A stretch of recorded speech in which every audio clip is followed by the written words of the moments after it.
Aloe vera ಜೆಲ್ಲನ್ನು ಸಾಕಷ್ಟು beauty ರೆಮಿಡೀಸ್ಗಳಲ್ಲಿ face ಪ್ಯಾಕ್ಗಳಲ್ಲಿ ಬಳಸಲಾಗುತ್ತೆ. ಹಾಗಂತ ಇದು ಎಲ್ರಿಗೂ ಸೂಟ್ ಆಗೋದಿಲ್ಲ.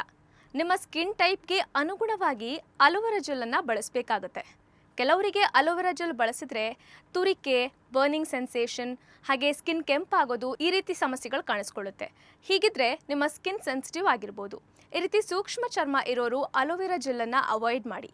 ಇನ್ನು ನೀವು ಡ್ರೈ ಸ್ಕಿನ್ ಹೊಂದಿದ್ರೆ ನಿಮಗೂ ಕೂಡ ಅಲೋವೆರಾ ಜೆಲ್ ಸೂಟ್ ಆಗೋದಿಲ್ಲ. ಯಾಕಂದ್ರೆ ಅಲೋವೆರಾ ಚರ್ಮದಿಂದ ನೈಸರ್ಗಿಕ ತೇವಾಂಶವನ್ನ ಎಳೆಯುತ್ತೆ. ಇದು ಚರ್ಮವನ್ನ ಇನ್ನಷ್ಟು ಡ್ರೈ ಆಗಿಸುತ್ತೆ. ಹೀಗಾಗಿ ಡ್ರೈ ಸ್ಕಿನ್ ಇರೋರು ಕೂಡ ಇದನ್ನ ಅವಾಯ್ಡ್ ಮಾಡಿದ್ರೆ ಉತ್ತಮ.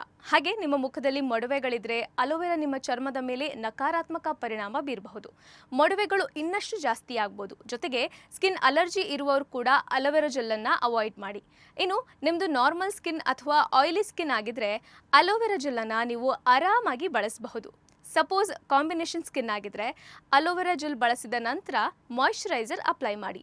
ಇದೇ ರೀತಿಯ ಇನ್ನಷ್ಟು ಹೆಲ್ತ್ ಆ್ಯಂಡ್ ಬ್ಯೂಟಿ ಟಿಪ್ಸ್ಗಾಗಿ ಡಾಕ್ಟರ್ ಬಾಸ್ ಯೂಟ್ಯೂಬ್ ಚಾನಲ್ನ ಸಬ್ಸ್ಕ್ರೈಬ್ ಮಾಡಿ.